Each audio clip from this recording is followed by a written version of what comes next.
Hello, survivors. Welcome to RSG. Saturday. No, it's Friday night. I don't know why I just said Saturday night. I was about to say Saturday Night Live. Legit. Saturday night. So, welcome to Saturday Night Live. Welcome to Friday Night Live. We are doing a State of Survival on RSG. Tonight, we're going to. I was just telling the guys I'm going to be sticking to my 1 hour limit. It's going to happen this time. I'm telling you guys, I can do it. I've set a timer. We are going to be discussing beta, a little bit of the beta testing. These three guys were lucky enough to be all in it. I was not in it really because I have iPhone, but they got in it. They're going to give us a little bit of just the lowdown on it, what we can expect, what they liked, what they didn't like about it, any kind of bugs or issues that we've noticed. We're going to talk about that. And then if we have time, we may talk a little bit about capital. Because I know we all have, do we all have capital coming up? Is it all servers? Yeah, so we all have capital coming up. So we may talk about that and get to some questions if there are any. But welcome. Let me introduce everyone. We have up here beside me is Delete from State 125. Hey. Daedric from State 40. 42. 42. And then we have Scorn from State 10. Getting better. Silverwolf cannot be here.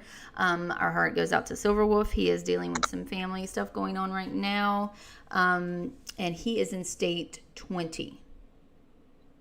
Am I right? Yeah, I'm right. I'm right on that. So hopefully he'll be back soon. But thanks for being here, guys. For all of you that are in the stream chat, we see Colossus, Foxy, King, Tits of Fury, Grim, Bean. I think that's Bean, right? That's Bean, right? Yep. Bean. Hi, guys. And everybody else that's quiet in the chat and hasn't said anything, we appreciate you guys coming. Before we kick off into the rest of the stream, I just wanted to do a quick kind of tribute. We had a person in, a very beloved person in State 125. Her name was Razorface, and I loved her name because her and I always joked about it, reminded me of Guardian of the Galaxy's Taserface, and we would joke about it, and she was just the funniest, sweetest person, and Delete knew her very well. She had a car accident last night. A drunk driver hit her, killed her, and we have lost a very, very dear, dear person in the community. Again, her name was Razorface. She was in State 125 with DOA, Death on Arrival. She had a daughter, 2 grandsons. She was a surgical nurse. She was just, I think she was in Florida, Delete. Yeah, I believe that. Yeah, so she was survived by children, grandchildren, and her mother has also survived her. So she was just a big part of the community, very sweet, very nice, always a fun person, and Delete can tell you a little bit more about her, but she will be missed very much, and we just wanted to give a little tribute on our stream to just say our heart goes out to all of her family and her friends, especially in game and in real life. Yeah, it's tough day. Really good person. She was great. Never backed away from a fight. Always willing to kind of be there.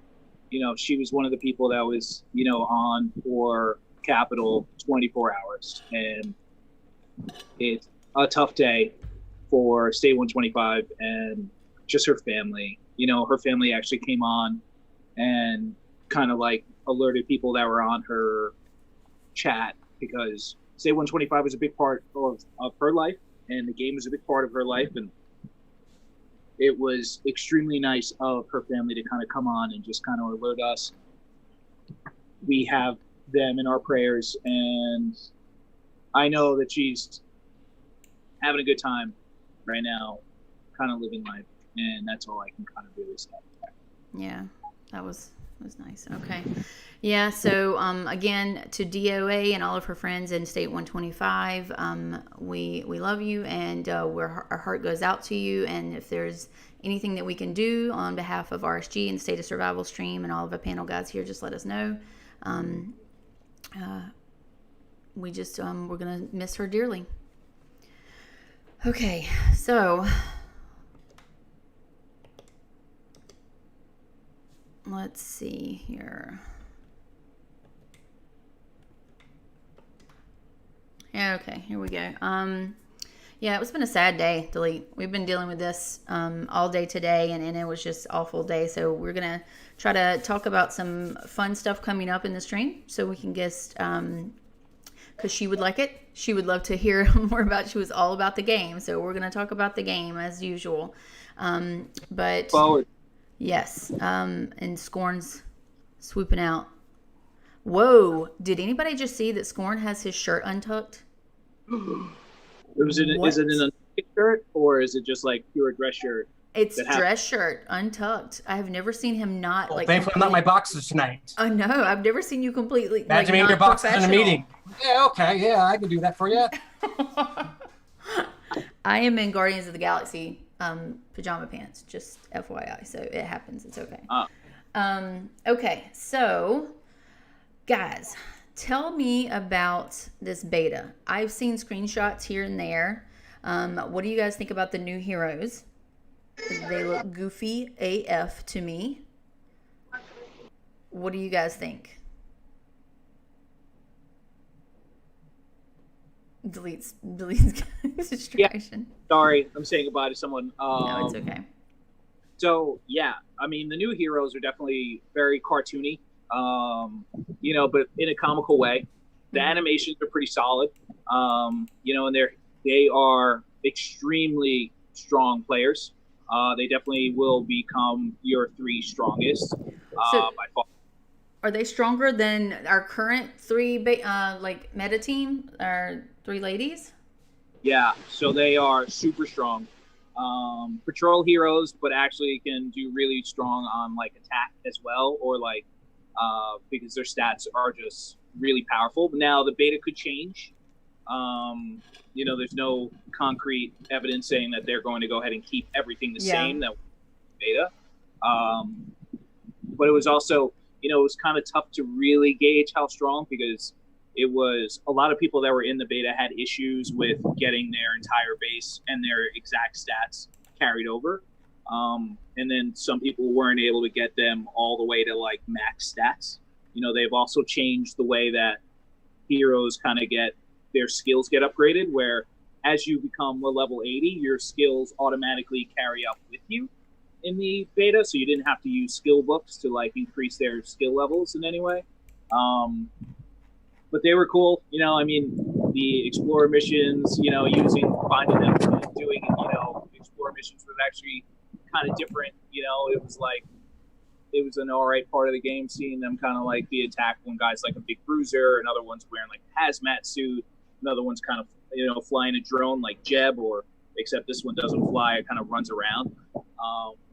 But it was cool. It was cool. It's also cool being in like a sandbox, no real rules, no real alliance kind of ties, and just being able to kind of do whatever you want, knowing that your base is just going to be reset and everything was going to be fine. That was pretty fun, and kind of going out people that I probably shouldn't have been attacking was also pretty fun. Collecting stats and so on and so forth. But cool. The beta was cool. Hopefully it's a continued presence in the game. So this way we can kind of submit feedback, because the amount of feedback and suggestions that were delivered were definitely on point. So the core group of beta testers were strong players of all levels, free to play and VIP level 12s and so on and so forth. So they got a good test of just about everything. Yeah. So when we were talking about, what do you think, Scorn, what do you think about them? Anything to add to that? I didn't get to get involved much in the content aspect of it. As Delete mentioned, yeah, almost nothing of mine carried over. That's right, because some of you guys didn't get your full accounts pulled over. Yeah, and it was just the whole entire process was pretty disorganized, just with lack of communication between the devs, in addition to the devs and some of the other individuals that are working with, such as the mods, and so it was just chaotic. Yeah. Delete, did you get no, Daedric, did you get to use your full account in there, or no? Yours didn't transfer over either? I have not been in the beta at all. I thought you were in it. He ain't got time for that. He ain't got time Nope. for any of that. It's because I'm on Apple. Oh. Yeah. Beta was only Android. Android. So Silverwolf got into it though, right? Yeah. Yeah, Silver got into it. Okay. It was burn Silver, by the way. Hmm? I sent Silver 69 troops. Then I sent him 69,000 troops. Then I sent him 6 troops. Then 9 troops. I kind of did. I played that game for you. I figured he'd get a kick out of it. Then he asked me to bring all my troops out so he could burn me. It's been weird. It was weird watching my own settlement burn. It doesn't really happen that often. Only a couple times, huh? Chatting, not a challenge to burn me, by the way. So, what do you think as far yeah, I know these 3 got access. I thought they did.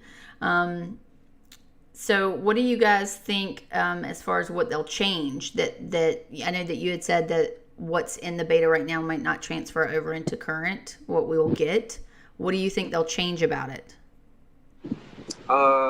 From reading chat and for the earlier states, they've gotten one champ out of the 3, and apparently the stats were nerfed a little bit. So without having like consistent knowledge of where they are compared to where they were in the beta, they kind of needed to in the sandbox, because in the sandbox it was like there was absolutely no point in using anyone but them because they were so strong. But they were super powerful. So, but I feel like what's been reported is probably 50 and down got them in survival of the fittest. Replace Zoe. For us, it's Zoe that is still in survival of the fittest. So I would have to kind of get like a difference and see a comparison, but without question, they will still probably be stronger than basically the top 3 right now. I was so confused about okay, and maybe Scorn can help me with this, but why would they make 3 that are so much more OP? Like I could see them making a little bit more OP than the current meta, but like make them so much more powerful. That kind of I feel like it puts the Dolphins in the free to plays like being like, I'm never going to catch up, so I'm just going to be done. Like you still want to keep people dangling on, right? I would agree, but I wonder if maybe they chose, you got to think about their business model. Short term, 3-4 years, they dropped the game, like Dino Wars, things like that. Slowly starting to with KOA, those type of games. And so, similarly, they're just trying to get as much money as possible within a short period of time. And so when it comes to, is there a bug? I'm petting Daedric's cat. Oh, it's adorable. I was actually thinking that too. I'm like, are you petting me? How would you pet like that? Seems sweet. Now I'd like to pet me. I'm petting But oh my gosh. But yeah, no.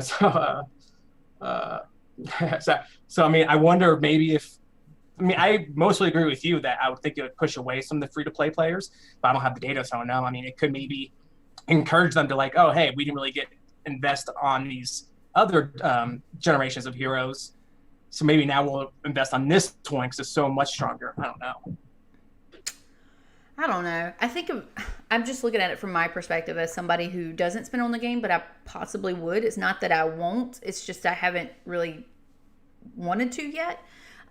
But this now would make me not really want to, if you know what I'm saying. Like I don't know if someone like, of course I'm gonna not picking on them, but someone like DT just buys all of them right away, and the packs are really expensive, and half of my alliance is free to play.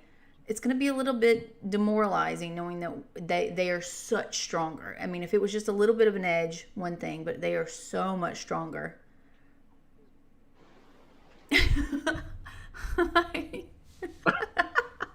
But you know what I'm saying? I don't know. But so did you guys get the new heroes out on your states? You two? Yeah. Yeah. What do you think? Actually, I'm still going in the game and stuff at the moment. Mostly just doing dailies or anything I need to be in the game for temporarily, but I haven't been as active just because there's no reason to. There's nothing for me to build up towards since everything's max, and so I just When's SPS Scorn's or in something his fun to do? pissy Like phase. like Capital Clash. Like cool. I'll throw myself in the Capitol for the entire time. Are you in sleep. Are you in a mood with State of Survival right now?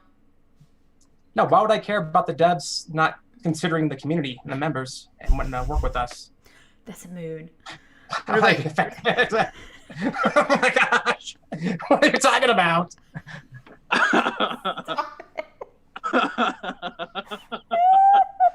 Yeah, wow.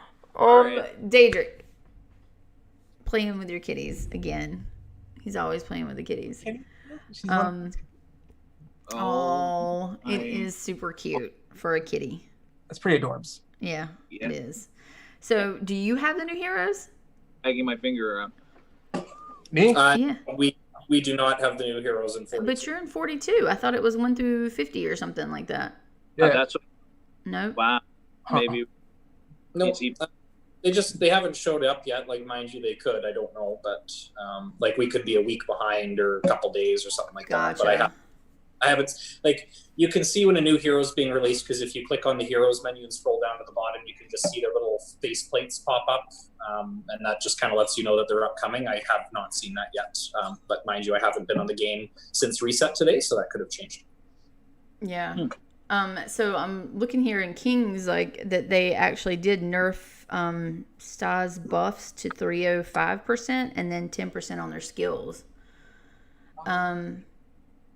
So they did nerf him a bit before they brought him over, it looks like. So that's interesting. Tits of Fury had a question. How did Showdown go this week, Scorn? Oh yeah, so the devs changed the battle mechanics for some of the older states, I think up to 10 or 20, and it's ruined everything. Like, we can't even do trap correctly. Everything's been really messed up. Change? Like, how they made it's just some of the mechanics of how they have it. They send us a mail. It's everybody in-game mail, and it's not to see the specifics, but how they presented it is a little bit incorrect. So, like, how the rounds work with infantry and different troop tiers, how they engage and take damage in turns has changed. But we tried to talk to the devs a little bit, where we would contact customer support with the screenshots of like, hey, no heroes. Same troops, numbers, and everything, other than now we have 3 stars and a 1 star. The 1 star troops do more damage, like, for that substantial amount of difference.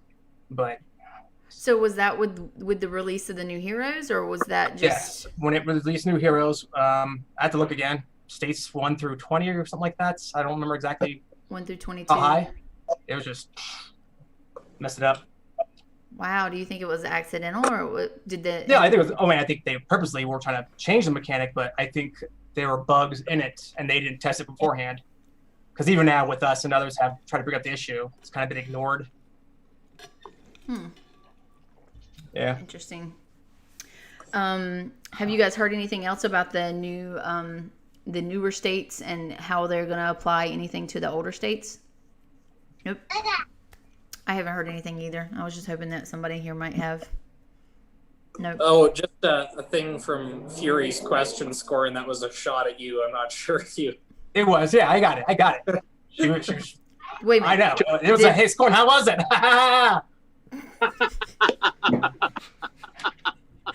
Did her alliance beat yours by chance? Yeah, actually twice in a row. It was actually the last one too. Ooh. Yeah, I haven't looked at it at all. I don't follow it yet. I want to. I feel like Showdown has quite a bit more strategy involved in if you want, and I've been too lazy to let's figure out everybody's orders. Except for here that S&M doesn't have like a specific order. They're pretty random with changing their lanes, but I need to look at it. We'll see. You've got to be really, really, really bored if you're going through and you're like, okay, Showdown. Here's where. So we actually do make the orders a specific way, and we haven't changed it each round yet, but we would like to.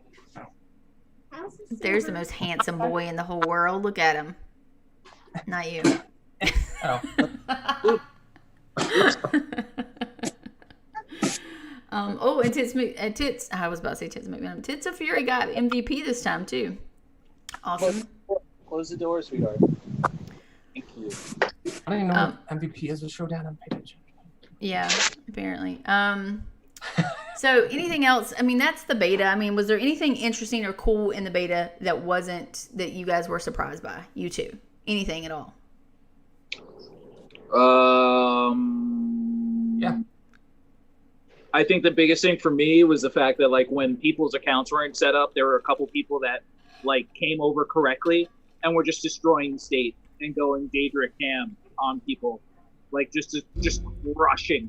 Not really there in the spirit of beta, but more just to just completely annihilating people for no apparent reason, so they couldn't really test anything. And like, I remember when I first turned it on, I had my March was 12,000, so that was pretty cool. So I couldn't really do anything, and then it was like, hey man, like, this is great, thanks for the opportunity, but I kind of need this fixed. And it got fixed, and then it's like I couldn't really make them, like, get them to a couple days, and then it all worked. I was able to play with them. Then on that side, capital, but it was like, nah. Yeah. So. Yeah. Sorry, Delete. I forgot to tell you I had mini Daedric cult following in the beta server. Yeah, in a second, but hold on. Oh my god. You know what? I'm not there, but I'm there in spirit. I'm there in the heart and soul of each and every one of those players. You can't imagine how many people message Delete and I want to know, where is Daedric's base at? Where is Daedric's base at, so we can just throw things at him. Like, what are you going to do, throw a brick at his windows? Because that's about all you can do with Daedric. Yeah, it was, I mean, it was fun. It was fun. It was fun to just kind of, like, get a server that had a lot of big people in it, you know? A lot of really big accounts were in there, see where you stacked up, see how you could play against other people, but then when you realize that, you know, the stats didn't really carry over and a lot of things were messed up, it was kind of like, it could have been great. I think, you know, after the round, I believe there are, I don't know how, but if it goes off smooth from the beginning, it could be really good. Okay. All right. I'm done with beta then. I didn't get to test it, so I'm kind of bummed. Like, honestly, I think Bean said something, or maybe it was Spooky. I can't remember who said, but like, it kind of sucks that the iPhone users, Apple users, didn't get to participate, you know? Like, boo. I was really use looking Apple? forward. I'm sorry. Yes, I do. What's wrong with that? Nothing. Ooh. Apparently. Someone's a little prejudiced against Apple users. It's fine. But anyway, I think it would have been cool. I would have loved to. I'm a big button pusher. I would have went in there and like really tried to like break some stuff and see and give them some bug reports. And it's just a bummer that we didn't get to do that, especially when Daedric didn't even get to get in and really wreck ship in the server when all those other ones were. That's why I wanted to go in too, was to be able to just dominate. Like, oh, no regulation, nothing. I don't have to worry about building anything up. I can just destroy everything. I'm in. Right. And I get in and like, oh, I just got burnt by these rallies, and because I have nothing defending me because I suck right now. So another question we have from Ruse. Question: how did your res raids go last week? My alliance faced B from State 115. We zeroed 80% after 30 minutes. B's a tough alliance too. Yeah, Ducky's in there. So we won our res raid, which was awesome.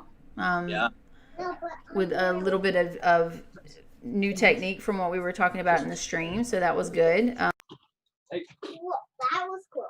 What about you guys? Daedric, did you do res raid last time?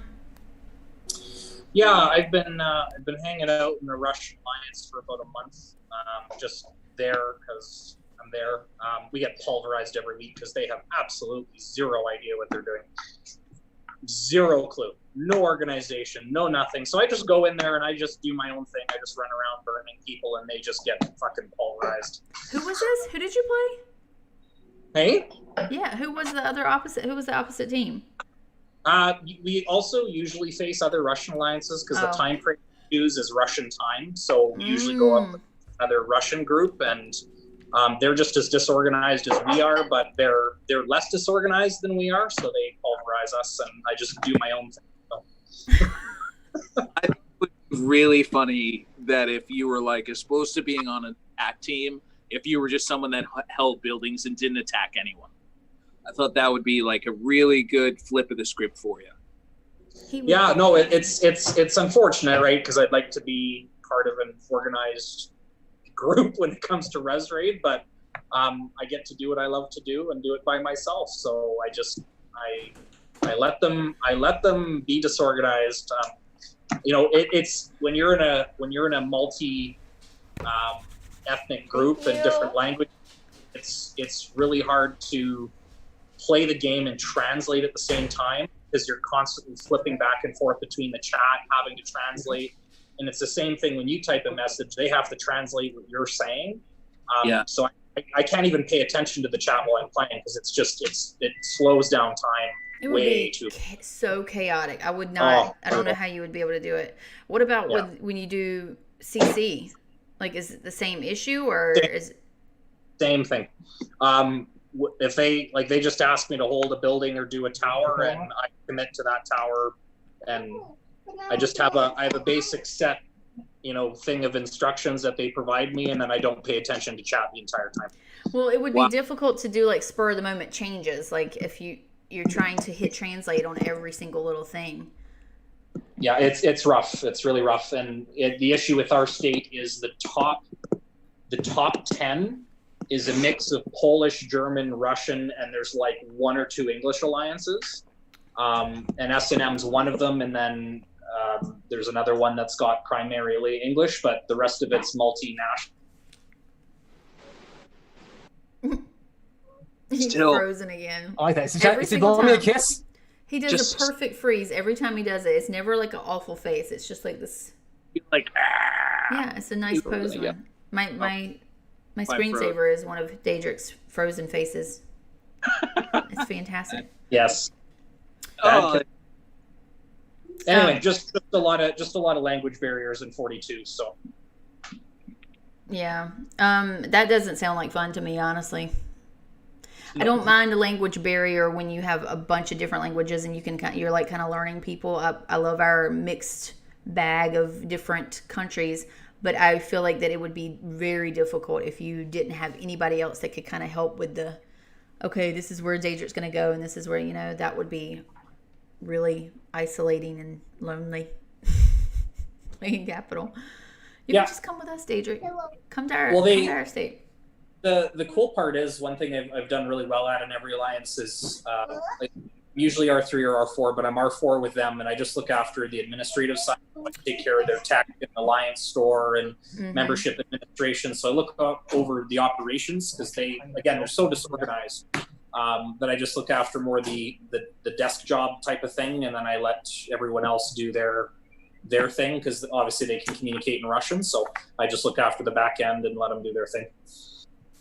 Gotcha. Scorn, how did you guys do for RR this past time? Dominated.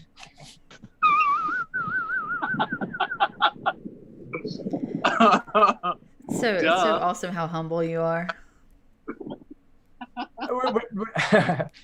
That was like one of the only things we could actually really invest time and effort into our strategy and stuff, and so we're proud of like that communication stuff. Like, oh, you want to try to burn us? Like, it's going to screw you over, not us. Unless you're LDN, and you're a jerk and you're going to win. But generally, that's how it works. So we fight people that are stronger than us, and we're like, stronger, but you're dumb. For LDN. Even when they beat me, I had Ardor just like hit me with solos because he didn't need his troops. And I just stood there, just crying. Jerks.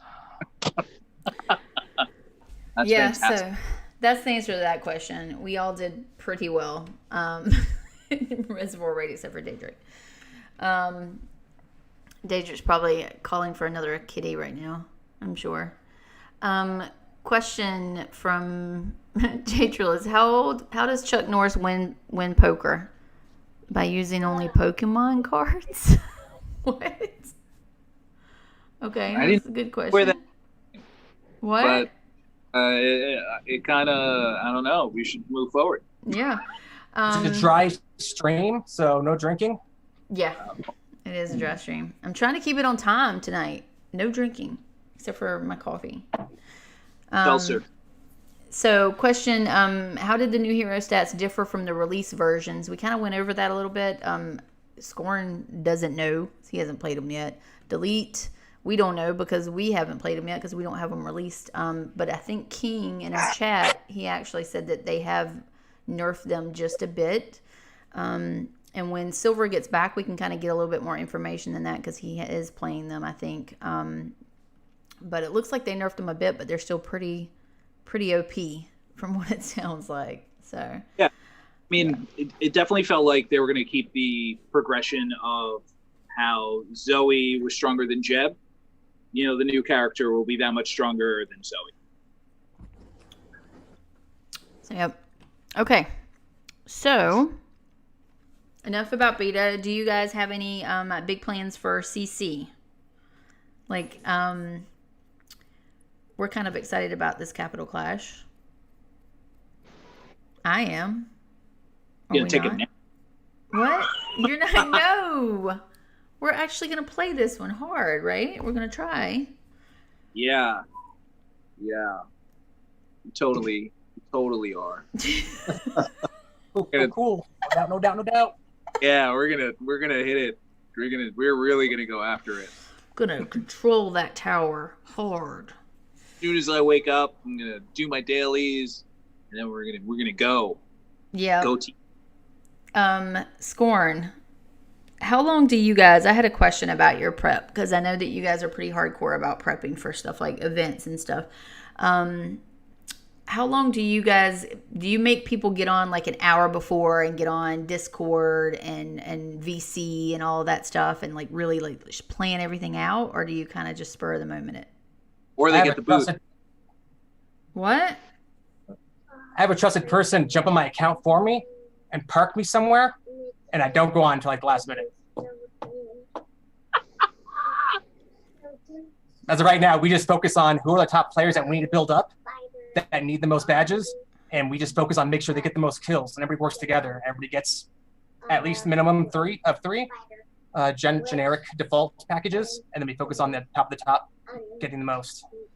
Oh, so you like boost your players? You're I like do now, yeah. boosting It used them. to be the idea of the entire state building it up, but it was a little disorganized where the top players didn't always get in. And there's a big disagreement I had with one of the other alliances that I was kind of controlling CC with for a long time to recently. So now I'm able to implement what I think is best, which is like, hey, we want these top 10 guys right here to be in the top 10. Like, so let's make sure that happens. Everything. That's pretty simple. So No, is that for your alliance or for the whole state? You're talking about top 10 for your alliance. So I think 7 or 8 of them will be in our alliance, but there'll be a few in other alliances that are top players. But it's basically for SVS prep. Building them up for SVS? Yeah. Is that why you're trying to get them? Yeah. Interesting. Yeah. I kind of mentioned something. Go ahead. I was just gonna say, like, when you think about badges and maxing out, like, I mean, it gets to the point where you need 400 plus badges to level up. I mean, medals just to level up once. Like, yeah, it's high. Yeah. It is. I know at one point we were talking in our alliance about like legit taking bunker and facility.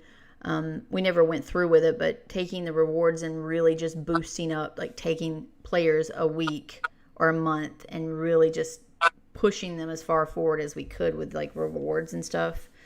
Traps yeah, the boosts and and stuff. Yeah, really help them level up quickly.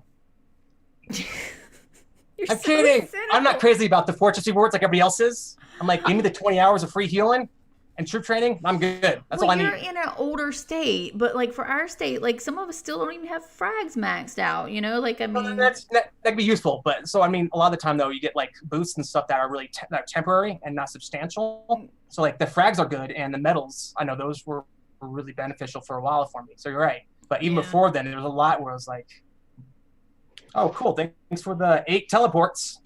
Yeah. Like, come on, jerks. that gives you 2 in RR. What are you talking about? Everybody's Scorn is so sassy tonight. You are really sassy. I don't know what you're talking about. Yeah. Well, to the point of how expensive everything is, you can tell the developers. I posted a screenshot of it actually in our chat, in our internal circle chat between us. All the bundles that were released at the same time, like the money grab that's happening right now, because everyone in the older states is at a point where you're at 400 medals per thing just to upgrade.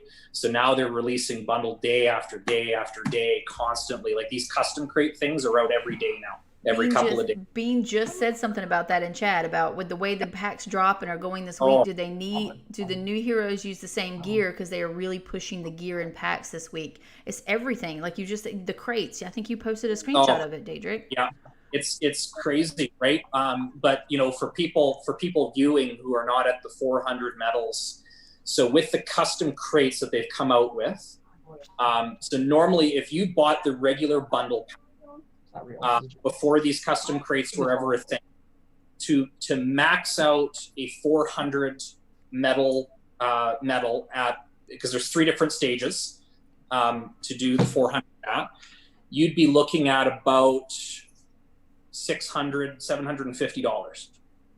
Now you're looking at, if you buy the custom, the top tier one, you're looking at $70 a piece. You're only now spending $210 compared to $750. That's how much you're saving. You're saving about $500 because of the custom crates. So the issue with that, I get it's a strategic buying game, but now what's happened to all these people is anyone who spent heavy off the get-go has wasted, such as myself actually, as one of has wasted 10 grand, 15 grand. Yeah. Waiting, right? So it's unfortunate to be in a position like myself where I've spent the money I have, and now I have people catching up who are spending a quarter of the. It's interesting you said that. We had that problem in Star Wars Galaxy of Heroes, is when you take the value of an item and people, it's a very high valuable item and people spend a lot of money on it, and then you devalue it for people to catch up, then you're taking your highest spenders and making them not willing to really invest, or they might be willing to invest, but they're going to wait around to see if something's going to drop or change in value. Well, all those bundles I sent screenshots of to you guys, like this whole week, I have not spent a penny. I won't spend a penny. Every single bundle that was released this week, I'm not touching. I don't spend money. Sometimes $15. That's it. You don't spend money there anymore. I'm done with that. Now, I feel crap. So not. Is that as out of principle because you were just upset, or is that because you don't know that there's any worth in it right now? Exactly. Number 2, I don't feel there's any worth in it. Gotcha. Yeah. I mean, you've always benefited, especially the way it's been it, all you do is buy time. So initial spenders that are spending the most for things, they're giving you like a month head start for anyone that's like a casual spender, which is unfair. I mean, as unfair things is so different. As far as Daedric actually did the math, which is, that's a huge discount you're just giving to people that are, I mean, a huge thing, especially, in most where it's like, capital is kind of decided by multiple people, where it's like, hey, it's your turn to win capital, go for it. You just want this facility, we kind of actually want that one. Let's just switch off. So many people that are actually playing the game that way and playing against King's Group as opposed to playing against each other, that it makes more sense, for them to kind of like level that out. So that's an interesting point. I've seen that a lot in State of Survival Discord, the official Discord group, where people are saying that don't spend money this way. Let's play against King's Group, or let's, not give them money. Let's play against each other, but not play for King's Group. And I'm kind of torn between that idea, because I feel like I enjoy this game and they've got to make money for us to keep playing it. However, I do understand when you don't find value in what you're spending money in, that you were going to be reluctant to spend. What is a way that you guys feel that they could turn that situation around as far as what they're doing recently with the kind of money grabbiness in a way? There needs to be value bundles, right? So I'm going to use a prime example, and we're talking about frags and things like that. So, the chef or Ken event that was just released, his birthday. I get there's new heroes coming out, so I'm gonna play devil's advocate on myself. I know there's new heroes coming out, and so we're gonna need basic legendary frags. Let's talk about currently for states that don't have new legendary heroes. You're asking people who are maxed out to purchase this chef bundle, and you're getting, a mediocre amount of speed ups and all these legendary frags. The value of the bundle is in the legendary frags. You don't actually need them. People are buying them to get the March skin because you have to spend the hamburgers, for example, to get your March skin. So people are using the top up event and buying these bundles, but are not using 75% of what's in the bundle. And the hard part with that is then you look at the medals and the gear and the chief gear promotions that are landing. The issue right now, and it's actually creating less competition in the game, the bundles are good because it's allowing people to level up and spend, so I get it from that perspective, but they're released every single day, like every day. There's a new custom crate. This week, every day there's been a new custom crate bundle, every day. So to a point, when do you turn around and go, okay, I've been playing this game for nearly a year. There's people coming in who have spent 30 days, 60 days, and are now similar stats. Like, are you kidding me? It's devaluing competition, and it's taking away from spenders like us, devaluing what we've put into the game. And it's not that those people don't have an opinion or those people don't add value to the game, but when you're looking at states 1 through 50, or let's go states 1 through 150, or whatever the case may be, we have months under our belts, all the events, we've gone through rotations, we know what's going on. So the value and the loyalty is in the older states. Yeah, and I think you get a lot of people that'll kind of fuss a bit about how we're focusing too much. I've even had a comment before about us focusing too much on spenders on this stream, but to be honest, the spenders are what keep the game free to play for the free to play players. So if you aren't concerned with how the spenders are spending their money and how their game enjoyment is, then the game will die quickly. And that's what keeps it free for all of the rest who want to play it without spending money.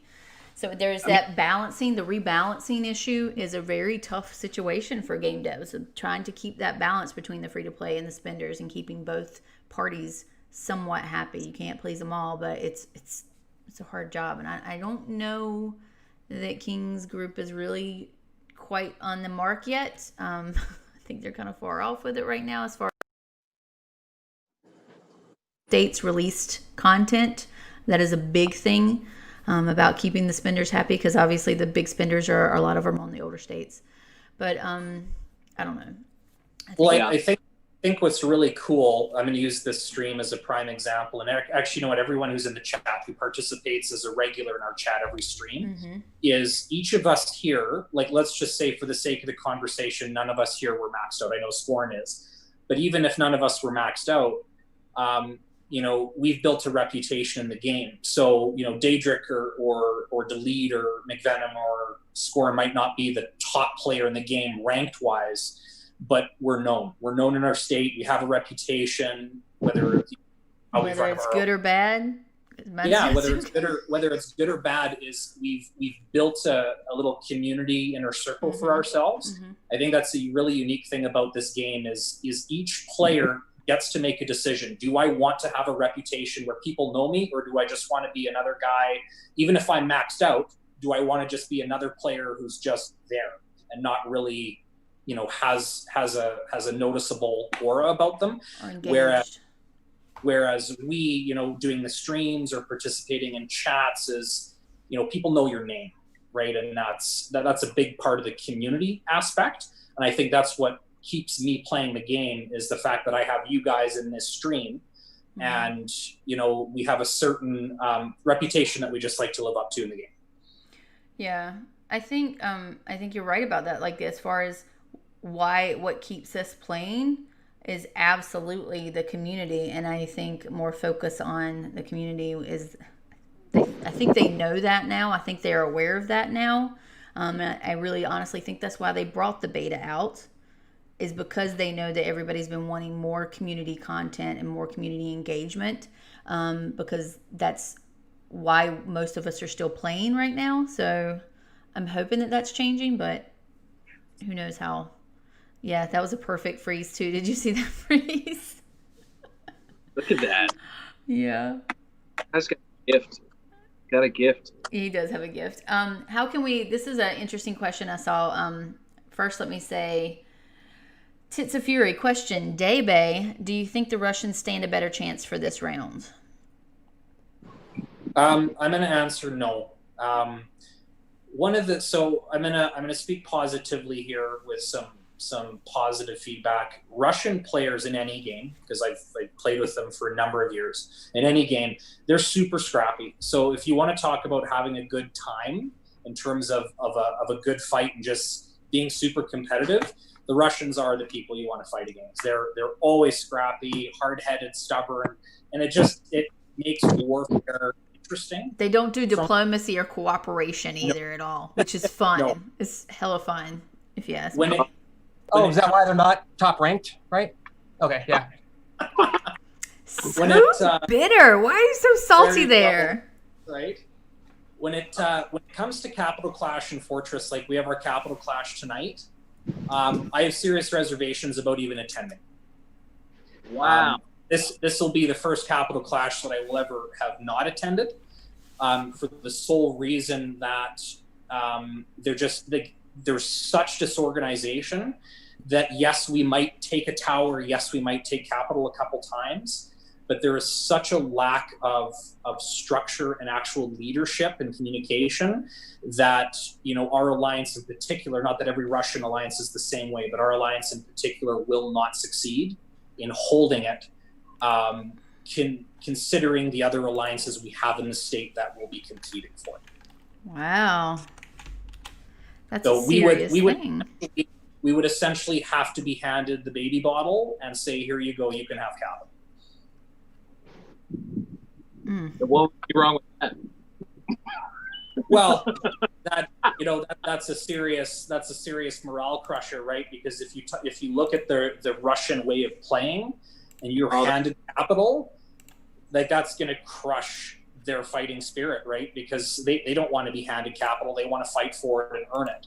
But I'm telling you right now, if we're not actually just handed capital and saying, yes, you can have it because you fought well, then that's a different story. But in terms of just sheer power, we cannot hold it.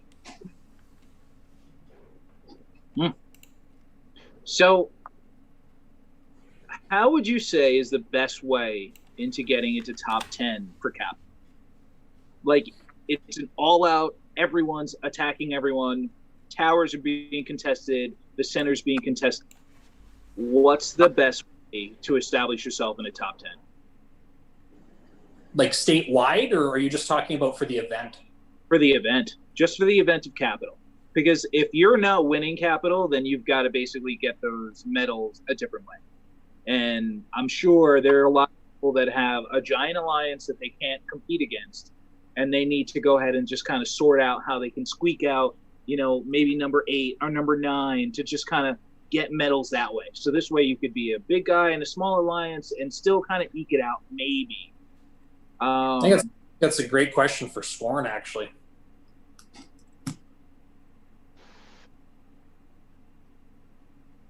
Is he muted? He's being really loud.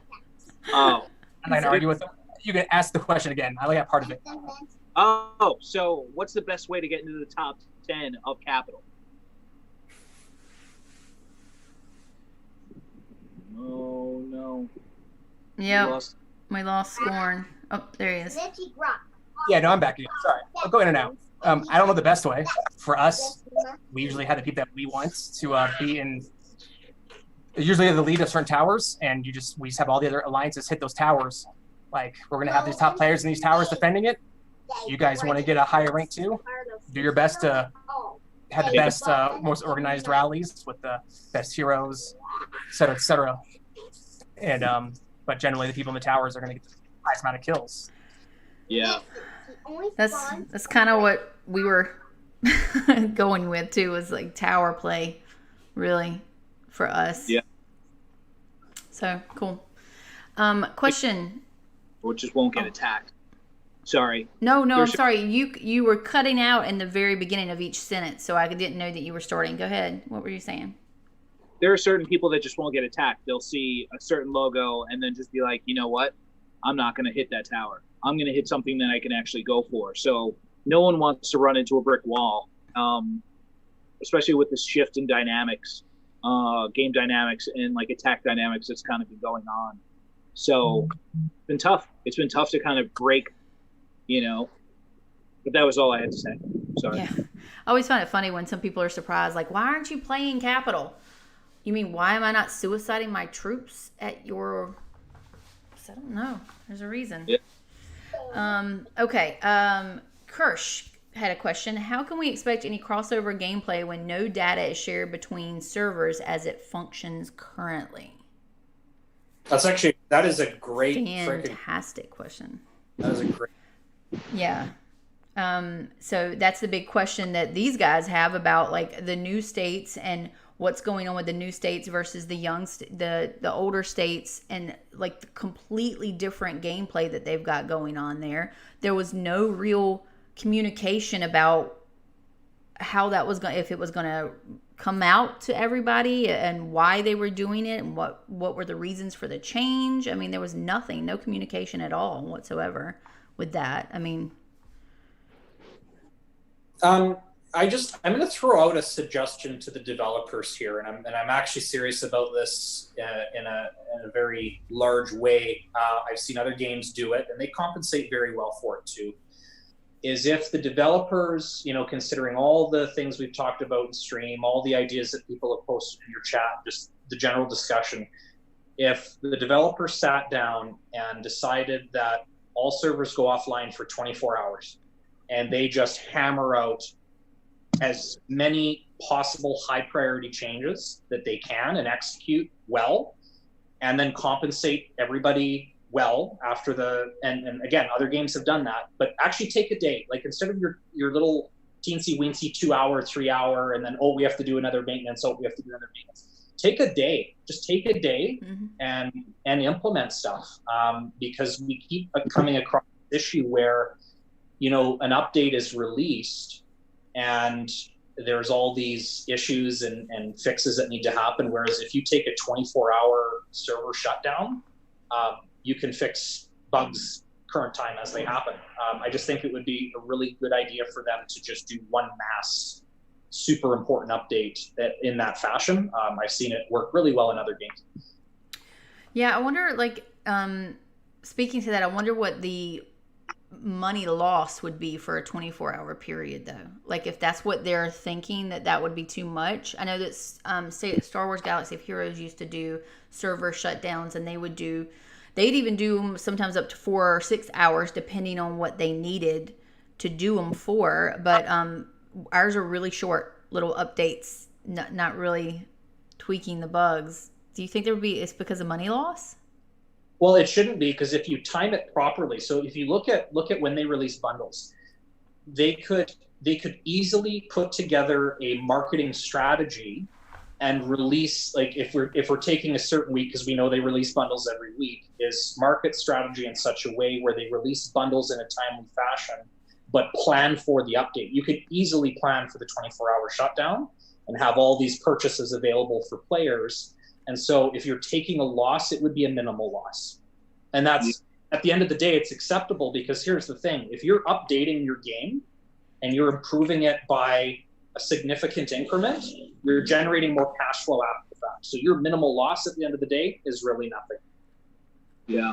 Fortnite actually did the same thing, where they actually shut down servers, and they actually had such intense amount of media exposure because people were logging into the game and they were like, wait, I can't play. It established such a big like media presence to the point where people are, I have so much of this going on. If I actually need this more than ever, it rebuilt people's vigor, which was already extremely high. So, you know, it could have the same effect here, especially if you came in with the goal of like, now I'm going to go ahead and spend the next week checking out every single part of the game to see what changed.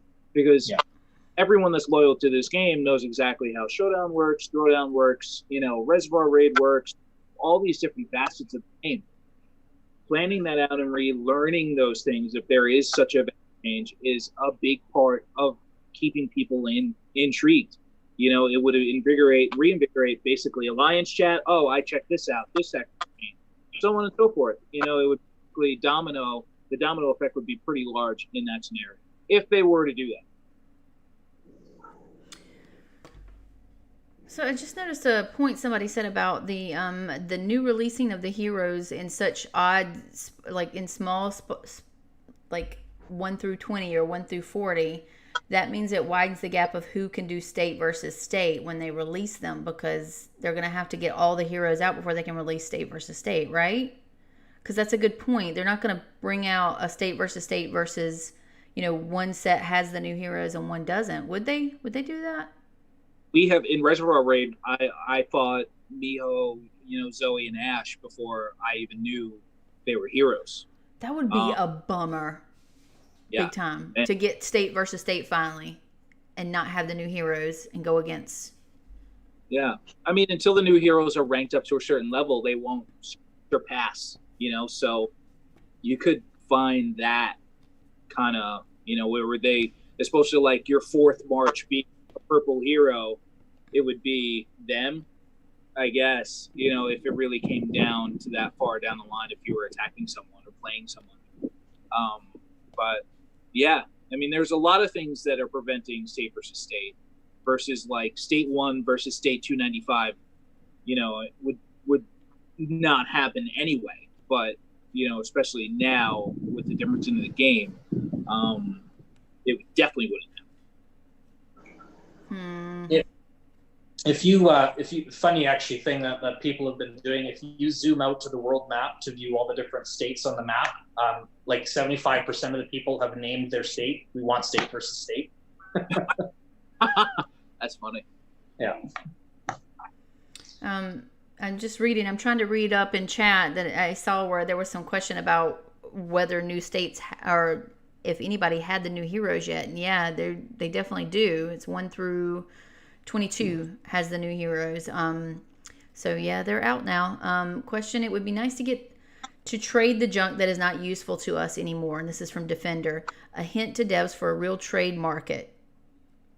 So yeah. That's Daedric's baby right there. Yeah, I've talked about that in a few streams actually. I'm surprised it has not been implemented actually. Yeah, I think we brought that up maybe at least. What is this? This is stream number 11 for us. I think we brought that up at least 9 times probably. You don't need construction speed ups that can't obviously be used for anything else. Yeah. Ruiz had another question. Do you guys also have people in your alliance that always start plague zones or infected rallies during Capital Clash? Because mine does. Oh, yep. Mm-hmm. We have some that'll start them during Trap when we're like trying. We've been trying to hit the next level of Trap, and we'll have somebody randomly open up a rally, and I'm trying not to lose my shit. Yeah. People do that. They just, you know, it goes back to what Daedric was saying. There were some people that just don't read chat at all. Or who was saying that? I think it was Daedric. There's some that just play the game and do not ever read chat. They just play until somebody boots them out for some reason or another, and then they join another alliance and they just play the game there until they get booted out for not reading chat. They just never look at it.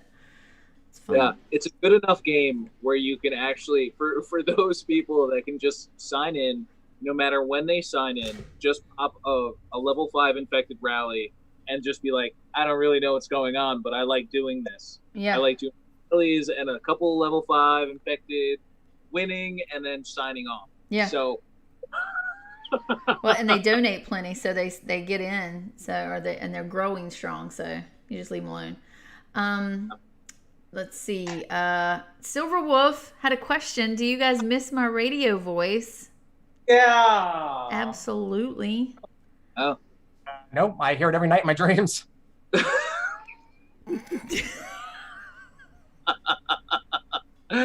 You too. Oh my gosh, you guys are awful. Is that why your shirt's not tucked in? You just went there. You did. Oh my gosh. King, let's see. No. Here we go. Grim is part of the RSG crew. Said, yeah, I heard McVenom is a bad person. I don't know what you were commenting to, but I'm not. I'm a very good person. Mostly. BNG. Let's see if we have any more questions. Edgar Q, $2. Where is Silver? Came to see him. I'm sorry that you came to see Silver and he's not here. He had some personal family stuff going on this week, but he will be back on next week. I apologize. He sends his love, though. I think that's it for the questions. I'm going to redo Nightbot really quickly just to check. Scorn, I have a question. What game is he playing over there? Is he playing some State of Survival? No, he's got taste. He's turning it up on Minecraft. Minecraft is an awesome game. I took him more of as a Roblox. Nah, he's like just killing everything. It's the worst. He'd be great in State of Survival then. Yeah, apparently what you do is wait 4 months and not spend anything, and then at the 4-month mark, just go nuts and catch up to. You know what? I guarantee you Scorn's son was the player in the beta server that was just destroying everybody. Rolling. It was funny, like crushing mods, It wasn't just like, moderators were in there, regular players were in there, free to play, pay to play, it was crazy. And people were just getting rolled over. Like, wham, why'd you hit me? Yeah, baby Scorn, the destroyer of worlds.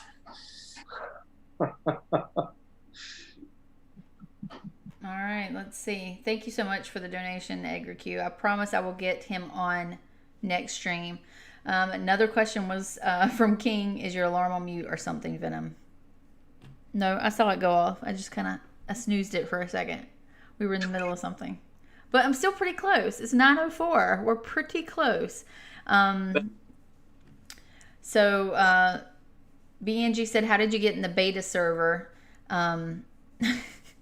There was the dev group had sent out some messages to a few key players, and I think they sent it out to us, Sticky Server, some of his people, who else? A couple more, and then I think that after they got in, their key players that they had wanted in or offered the beta to, then it kind of went as a fire spread where everybody could kind of like message and get in. But we're going to try to see what my personal thing is. I'm going to try to get a more defined who has access and how do they get access for the next beta, if they even do a next beta. So that way, everybody has an option to apply for it or to understand what's going on and what they're testing.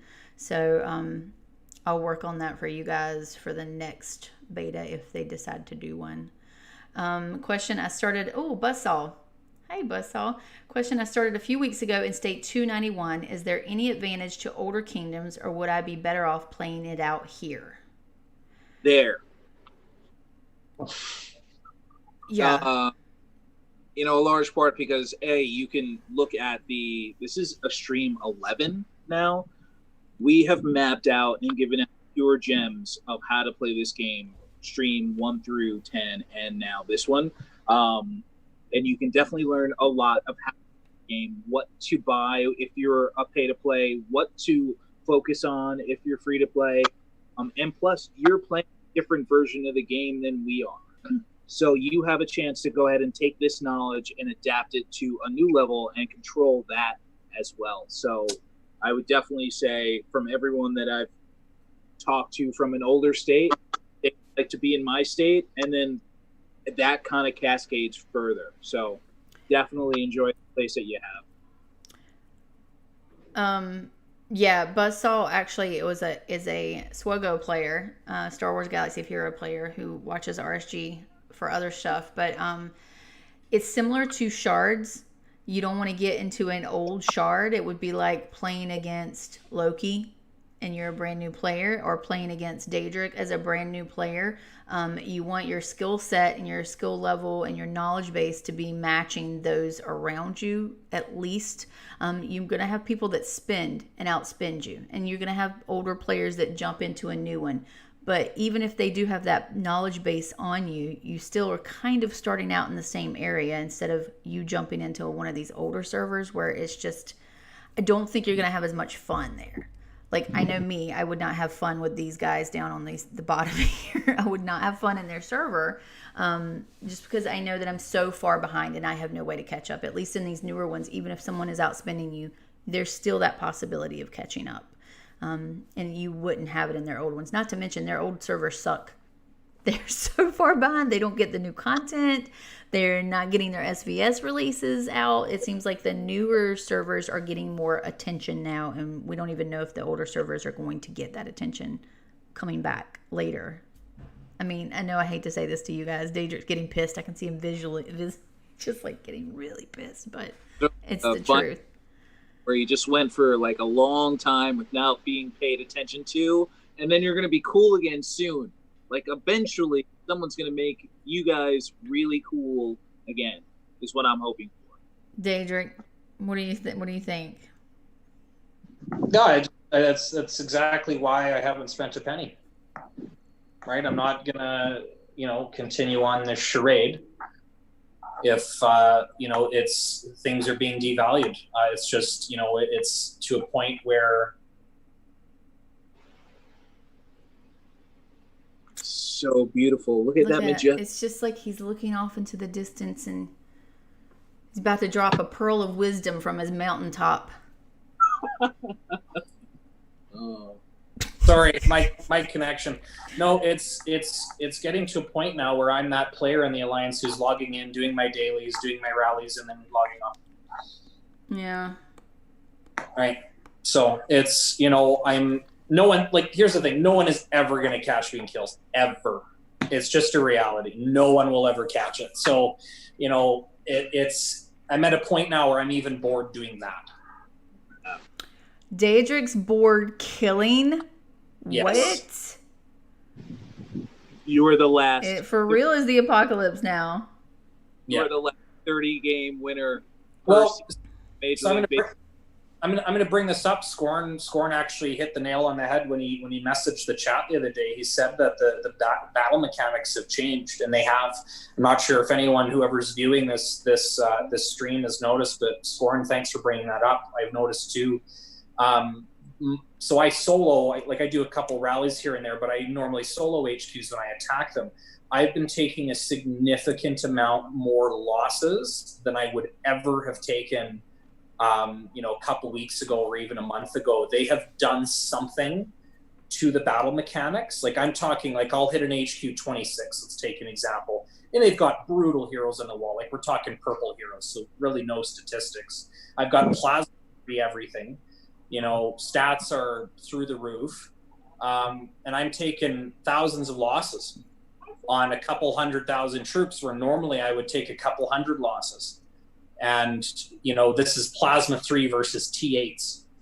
So something has happened in the mechanics that has drastically changed the way the algorithm is processed in the game. So they have actually done something with the coding that has affected the algorithm, and Scorn can speak to that as well because he brought it up, but I've definitely noticed it.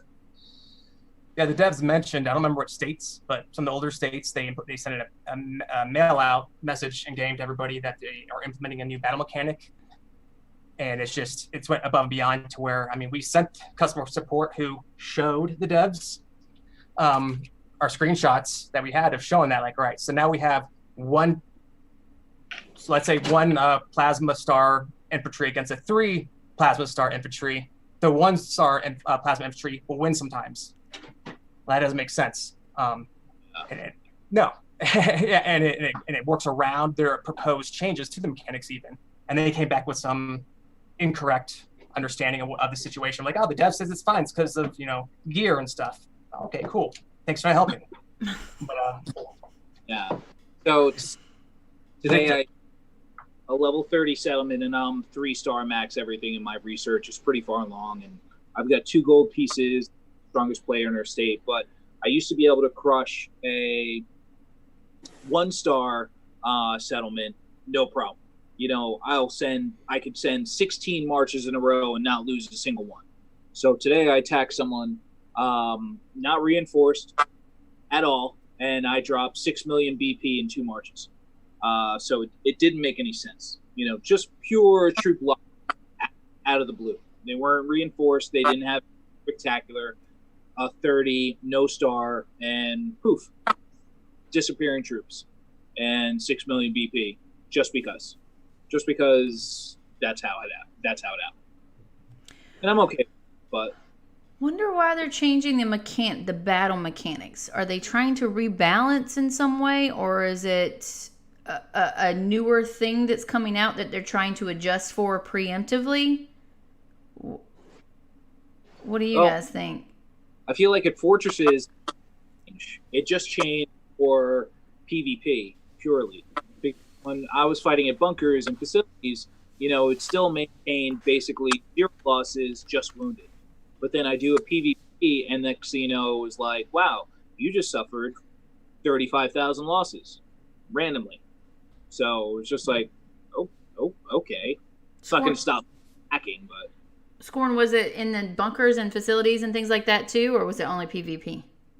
it was in all instances. So even PZ, I haven't done a PZ in the past couple of weeks because I haven't cared enough to do it. But people who can normally solo a 30 now can't. So now I think right now one of my, not the strongest, but probably the top 3 in our state, he can only solo a 26 now, I think, something. I have to check again, but yeah, he's the one who's really found out. Reached out to the customer support and stuff. But so the other issue, the primary issue, in my opinion, is, and this is, I didn't want to mention it earlier because I don't want to piss anybody off knowing about it, but it was like Daedric was mentioning them taking the entire day off to fix all the bugs. It's not how it works. So they can test the bugs. They have specifically technical product analysts and managers who do that beforehand. And the update is just, when they do that for the game, the maintenance, is just them implementing it. So they have all the time in the world to make changes to bugs, but they don't. So with this bug right here, and I know that because I work in the back end of apps. Someone has an issue with an application for their phone. Cool, let me go see what's wrong with the code, and let me go have that code fixed. And so before we don't have to shut down the app. If we do that, it would screw over our clients. Like, no, we don't do that. Sometimes we start it twice a week because we need to reset the data, and the changes. But no, we can fix anything and everything without having to close down the app. So the devs don't need to close the app the entire day. They just need to do the work. And so just like with this battle mechanic, the issue is that they didn't test it beforehand. So it's not only is this bad customer service, it's just not checking your work beforehand. But my question is it intended though? Like, is it intended? Is it an intended change for something else, or for some rebalancing, or for something else coming up? They intended to make a change in the battle mechanics. They stated that they're going to make that change, but they made mistakes with that change. They had other mistakes to it and implemented it inaccurately. That had some inadvertent changes that happened because of it. Like, hey, we're going to make a change, but we're going to do it really badly. We're going to mess it up and make other mistakes because we're just hanging out over here, whatever. And so that's why it's kind of like that's why you hear me talk about it as much, because it's like they have all the time in the world to help out. They don't need to shut down their servers or anything. Don't care. I just have to do a shout out real quick. Edgar Q gave another $2 and said he's got dibs on Silver's account king. Buzz off, because Silver has been saying that he's kind of over it too. He's in Daedric's position right now. Bye, Scorn. Bye, baby Scorn. He's just like, oh, hey. There you go. Um, Don't talk to strangers. Yeah, but Silver is in Daedric's and Scorn's position where he's kind of just over the lapse of attention, or I guess the lack of attention that the older states are getting, and not having SVS in some of them, and not, these new things in the new states. And he's kind of over it. He's not quit yet, but I mean, he's thinking about it. So that's where that came from. Edgar Q, if I hope you do get Silver's account, because King would run it into the ground because he's crazy. But thank you for the donation, the $2. We appreciate that. Another shout out was for Ruiz. He donated £5. So thank you so much. He didn't put a comment in there, but I appreciate it, man. We all do. Thank you so much. Buzzsaw, to your question, I think we were talking about the older states versus the newer states. He actually said he's sitting at number 3 in the kill state right now, so he's definitely having fun there. So good, stay there. Don't go to another state. The other question we had from him, Buzzsaw said, question, why are infantry dying so much? I've been on a killing spree in the kill state event, and I'm bleeding guerrillas. So yeah, I'll answer, actually. So that comes down to the way the algorithm is set up. So I'm not a coding guy. Oh, man. Hot fire. He is spitting hot fire. He is. This is Beethoven's Hidden Symphony right here. Give him a minute, guys. He's coming back, I promise. It's not just you guys that want to hear the answer. Anytime I start talking, it happens. At least you always pause really nice. I always pause with like a big old double chin or like some kind of gross thing going on. Go ahead. The way the mechanics work is infantry is treated as cannon fodder in the algorithm. So they're actually the first ones to take damage. So the intention when you're setting up your army, and this goes for everybody, when you're setting up your army, the majority of your base should actually be infantry more than your hunters and your riders. So let's say you have 1 million troops. You'd want to have 500,000 infantry and 250,000 of each of the others.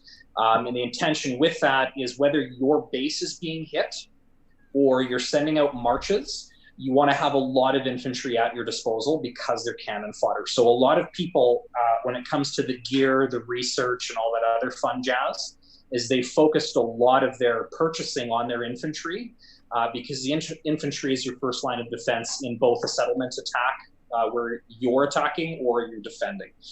So they will always, in the algorithm, take the first losses before any other troop. So definitely maintain a large number of infantry in comparison to the other two tiers. That goes for both T9 and T10 infantry. Always have a larger percentage of T10, about 80-20 mix. But the troop types, because you have a shield and a shotgun, shields and shotguns affect different troop types in the algorithm. So a shield will defend against, I don't know the exact algorithm piece, but I think it's a hunter or a rider defends against better, whereas a shotgun has a better chance to kill another troop type. But again, to answer your question, infantry is cannon fodder, and that is intentional in the game. Yeah, and to add on to that, a lot of people, I think of it as a turn order. Your shields are always the first line in your, just as in any army. There's a turn order. You have chew, chew, chew, chew like this, and your shields are always going to be the first one to take the hit from the other opposing army's attackers. So a lot of people in our alliance, it drives me bananas when they will send into a rally, like a PvP rally or any kind of anything where you're going to need to have some shields in there. They'll just send in their damage dealers. And it aggravates me because we're all sharing those shield losses together. And when you don't send in your shields, the people that have their shields up front are going to be getting the major losses. Now, there is some kind of trickiness to that sometimes if you're doing a single attack on your own and you don't put enough shields in, you're going to take heavier losses on your attacker sides because they're a bit more squishy, so to speak. So those shields need to be your front line. So always send in shields. And I don't know, Daedric, maybe this is wrong, but I always do the 40-30. You know, that 40% of shields in all of my attacks. But I know sometimes you need to tweak that a bit, but it just has worked so far for me. Generally, you want to send equal of each. So if you're sending 150,000 on the nose, send 50,000 of each. Oh, really? The issue with a march, and a lot of people will argue it, but the issue with imbalance is if you send more of one versus the other, it actually imbalances the way the algorithm is processed. So if you send more infantry, you'll actually have more die in terms of your other troop types in comparison. And same thing if you were to send more hunters and more riders versus infantry, again, you will have more losses on that. Because again, the purpose of the infantry is to defend, but they don't have a great lethality rate. So if you have more infantry, your defense will be better, but more will die.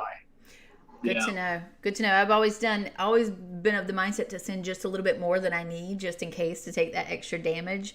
But that's a good thought. It messes up the algorithm if you don't. Yeah, find a place to displace the losses. So if it finds one thing that's kind of uneven, it'll key on that and really punish it to a match. Is basically the way I've seen in the past. Just kind of studying reports.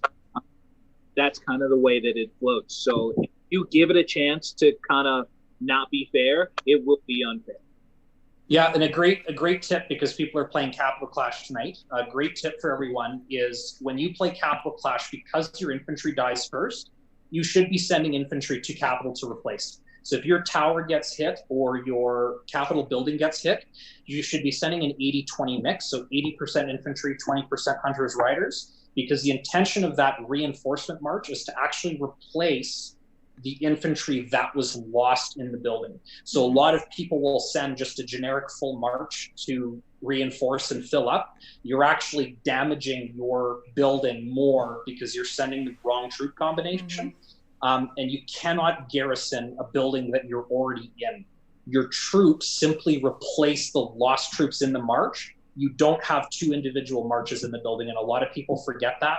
So they send extra heroes and all this other stuff. It doesn't work like that. You're essentially refreshing them. You're refreshing your troops. That's what we call it. So question, is there a way to manipulate which heroes are the instructors? Oh, like the ones that provide skills? I feel like... Oh, he means like in a rally, it's who has the skills. Isn't it random? 5 out of... Or 3?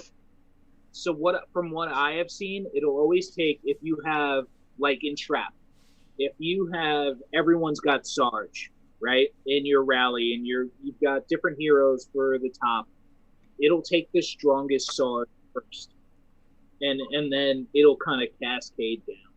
You know, ideally, you really want to kind of have like a mix. I've shown the most damage shown with mix of heroes that kind of get out, as opposed to just having a concentration of just everyone have a level 80 Sarge, you know, if you have that to be the case. So I don't know how you can actually trick the system to say, like, if the 8th person that joins the rally, a stronger Zoe person that is number 1, if it filters through, I don't know if there's a way to kind of trick the system in that. Yeah, Handsome, what's going on? Hey guys. Hey. How's it going? That silver I'm here devil. I'm here literally for like 2 minutes. I'm just on my way home, and I thought I'd phone in and say hi to you guys. We're glad to have you, man. We've missed you. How are things going? They're going good. Yeah, we're getting there. It's been a long week for me, man, but I'll tell you, it's over now, so. Good. Yeah, good. We get to be home with my kids. That's not a good thing. That's an awesome thing. What are you talking about? Oh, they're so annoying. It's like, oh no. So anyway, enough about me. I just wanted to phone in and say hi to you guys. Well, hang out with us. How long's your drive? Hang out with us. We're going to be wrapping it up soon. I'm just getting some more questions. You can answer our next one. Oh yeah. Oh yeah. I was in the chat. I was in the chat there I for a saw while. you. I saw you in there. Did you answer my question? I didn't see. Which Did you see my question was question? that one? Does Do you Scorn still miss have my the man bun? Oh, Oh, yeah. yeah, I mean, But yeah, I he have to. keeps cut it though, because it was definitely shorter. But it's Oh, like he's still bushy tailed. It's just not as long up top. he keeps saying he's going to shave it off very soon when he can get to a barber. I don't Yeah. know. We'll see. it's like I wake up in the morning and the very first thing I think of is is today the day? Is he getting rid of the man bun today? Like I literally, that's what I think, and I have to know. I had to phone in and find out. Seriously. He's saying that he'd like to wake up because he hears you sleep. he couldn't tuck in his shirt tonight. Oh yeah. Oh my Hey. gosh, stop it. Delete or Daedric, baby steps, buddy, baby steps. We're talking about Scorn here, okay? Guys, they're so gross. We have a chat and they're so gross and they're like they keep seeping into the stream and I'm trying to control them and it's just you can't do it. Okay, These guys. I will let you guys go. No, I'll probably be on here next week. All right, you're gonna be on next week. Don't let the fans down. They're all waiting for you. We But love you. now the delete showed his picture. It's like I'm a nothing, right? You Yeah. need to show yours. We have He's your taking over the picture. whole thing now. Oh no. I'm second fiddle, clearly, without question. You guys. All right, have fun. We'll see you later. Bye, Silver. Love you, buddy. We've got 2 more questions and then we're gonna wrap it up, guys. I kept it under an hour and a half. Not my goal, but still pretty close. Question from Kirsch. Okay, it seems like the devs are experimenting with various changes spread out between the different ages of servers to see what works. Thoughts? Yeah, no, they definitely are. And a lot of the older states feel like they've been abandoned. A lot of the middle states don't know which way the game is going.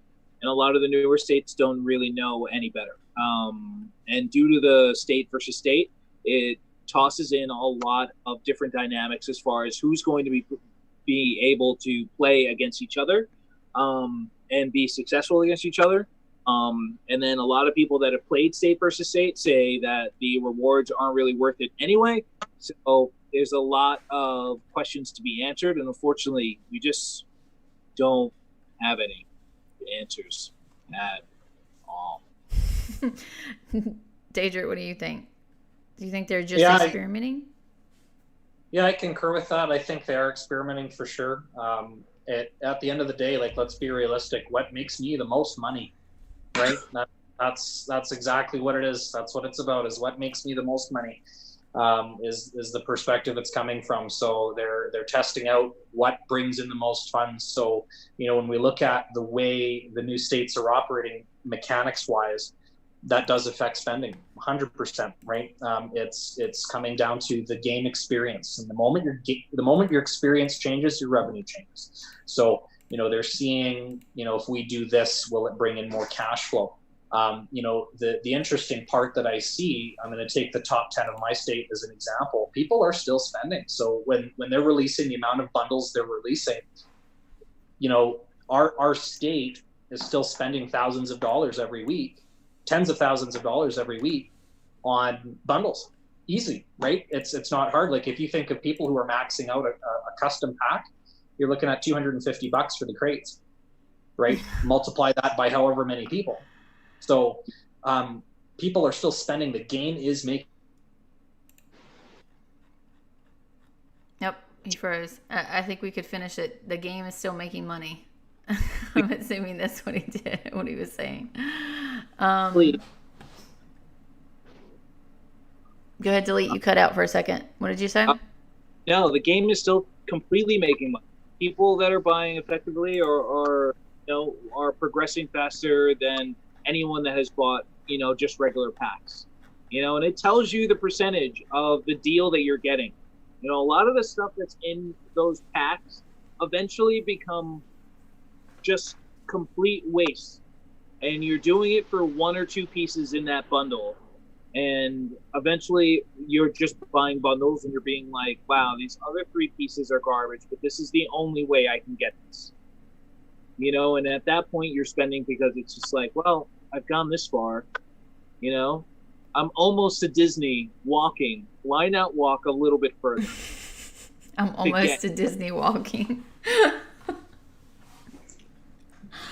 Oh, Just think about the amount of money. So actually, everyone who's viewing this right now, go into your backpack. Seriously, go into your backpacks in the game. Look at how many items are sitting in your backpack that you cannot use right now, and just put a dollar value on it. Just put a dollar value on it, right? That like we're sitting on cash. We're still spending, and we're sitting on cash.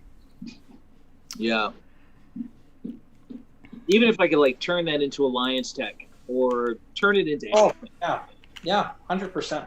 I would gladly exchange my frags for Alliance coins. I did not know that. We have a state 326. Yeah. What? Yeah. Progression of the game is nuts. 326 servers. So the game is advertising on Facebook right now that they have 9 million players. So let's be realistic though. When they advertise numbers, that includes inactive dead accounts. So they just statistically take the total number of accounts sitting, alternate accounts, duplicates, blah blah blah, multiple computers in the same household, total number of players. Cut that in half. That's the actual amount of people playing actively in the game. About 4 million, 4.5. That's insane. I can't believe there's that many servers. Yeah. When I feel like I guess I'm just trying to wrap my head. I feel like for every move that a development team makes, there's always a backing or a reason behind it. And Finn usually helps me figure these things out, and he's not here. He bailed on us, but I want to know why you would open up all these new servers to get in some new players, because I know that new player, bringing in more people to the game, that's your moneymaker. But also your big whale spenders, why wouldn't you merge some of those older states to keep those guys spending as well as bringing in your new players? Like, I don't know why you would just switch focus from one moneymaker to another moneymaker. Why wouldn't you try to include both moneymakers? Does that make sense? I don't understand it. Of the FDA drug test, the first 325 states were like, all right, let's see what works and what doesn't give a harmful reaction. And then once we have that money, then we can go ahead and invest in the Super Bowl commercial and really get 1 billion subscribers. I feel like that's kind of where it's at. It's this is how much we've grown without really doing anything, and now let's go ahead and push it, because we've actually found the right formula that kind of perfects how much people spend and increases the spend out of every player that's out there. Venom, I want to touch on a subject just for everyone here. I know we talk a lot about the size of the development team and the funding they have and, where they're coming from, how big they are, games they've done. At the end of the day, it's about leadership. Twofold. It's about leadership. You can have the smallest development team on the planet and have a kick-ass app. It is about leadership. So the direction of a game and the quality of the game, the quality of the updates, the community, the feedback, all that juicy stuff comes down to the leadership and the direction they're wanting to go, their mindset, and overall how they're managing their team. So, one of the things I've recognized very, very quickly from these streams and what we're seeing in the game is the difference in leadership for this company compared to others that I play. Mm-hmm. And I think it's very important that they review the way this game is being managed. Yeah. And I think there's those within the organization that are actively questioning some of the decisions and actively trying to push some things forward. But I don't know that some of them have the clout to really implement those changes. So it's kind of we have to wait and see if the big ones will listen to us. Yeah, it's strategic thinking. They need someone in their team who is a strategic decision maker. If you have they someone need a like Daedric on their team, guys. Honestly, if you have someone like that on your team, holy shit, can you do wonders with that? Yeah, agreed. Finn, when he was on, he kind of laid it out. He goes, and a lot of the games I've played, a lot of the developers don't actually play their game. And it just seems like they need to have one developer that actually plays. And he goes, wow, this last update sucks.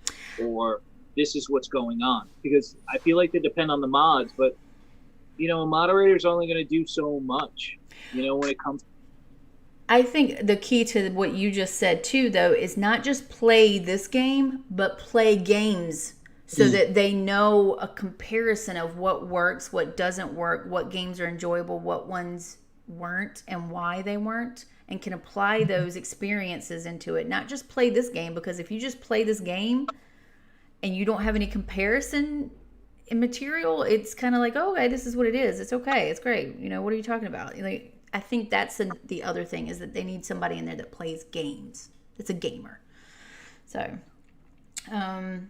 have a dev on the stream one day, please. We're working on that. I have put in that request, and I was told that that was going to be a possibility, with some, you know, of course, some rules, but like everything in SOS, that's the wheels in motion take forever. So, I'll let you know as soon as I know, guys.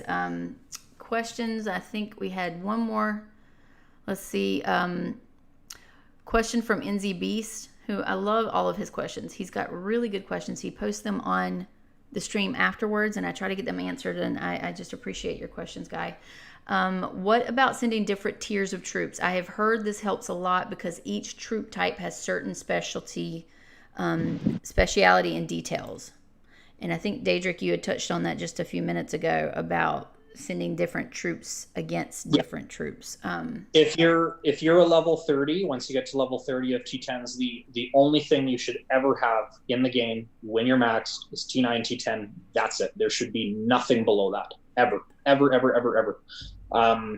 Because when you're looking at base stats, it comes into huge effect, especially if you're attacked or you're going on the offense. So T9s and 10s only. 80% T10s, 20% T9s, have a mix, and just keep it that way. Majority of your troops should be infantry. Yeah. Okay. And then the last question was from Ruse. Have you seen Survival of the Fittest in State 35? The top 10 is 1 to 6 billion in points. wow. That's The different. That's what did you say? Daedric, did you say that's a waste? Yeah. Yeah. For a state that old, like the stuff they're Frozen, and he's giving us a kiss. Look at that beautiful kissy face there. Such It's an like he's angel. saying, "Good morning, beautiful. What are you wearing?" I cooked the bacon exactly how you wanted it. He's gonna be so mad when he gets back. You were making this beautiful kissy face. Go ahead. What were you saying? Where did I cut off? I don't know. I was mesmerized. You just blocked my memory out. The last thing you said was a complete waste. Yeah, it's it's a complete waste because for a state that old, you're still getting Zoe frags. So for a state that old, the only thing you're reaping the benefit of reward is biocaps and a couple speed ups.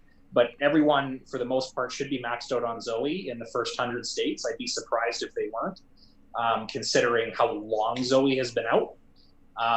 And people who are getting that many points are spenders, 100% spenders. So it's just surprising to me that this late for a state that old is spending that much or has saved that much this late in the game and are not waiting for state versus state. I would actually have waited to use all of whatever they use for state versus state, considering the announcement is August. I feel like that was a person that kind of saw a dead account, took it over, and was just like, I'm going to dump so much money into this one account right now. to get it up to 30, so this way I can play and go from there. Because there's no way. I was like, survival of the fittest right now. I go, all right, it's a settlement upgrade day, and I'm like, well, I've got, all my heroes are really up there at general, and I can't build anything, so now I just have to build 1 million troops. Wow, thanks. I'm good on that. Yeah. It's not feasible. It just doesn't make much sense to be that high. Big boy problems. I don't have those yet. What? Kirsch McVenom, 5 days ago, max server was 320. So they've released in 5 days 6 servers. Is that how many was there? How many did he say they were? Well, let's see. I feel like we were at state 140 when we started the stream. So in 11 weeks, they doubled the size, more than doubled the size of the game. They said 326, so 6 servers in 5 days. What? Yeah. Come on, guys. Just merge some servers first. That would be my recommendation. To be honest, and I know this is an unpopular opinion, I would prefer a server merging like all across the board, like combining some servers versus state v state. I feel like that would rejuvenate each state or merge states to more activity, more competitiveness, better competitive, like we'd be better players for state v state. Do you know what I'm saying? Like it would make it more exciting for me to have like a merged server. I don't know. It would be more if they the last 5 Reservoir Raid opponents you've had into one state and make that, your new state than anything else. Yeah. What were we gonna say, Daedric?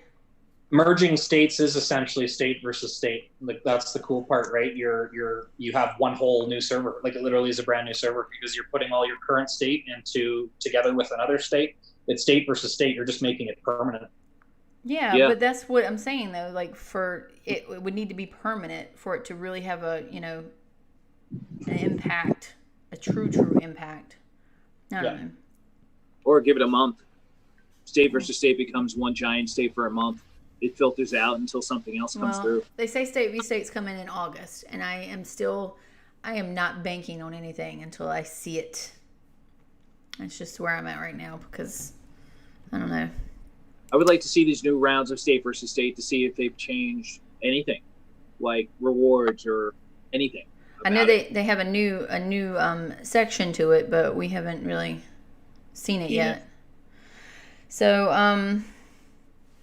all right. I think that wraps it up, guys. I'm at 9:43. So far over what I said I was going to go. Dang it. The way.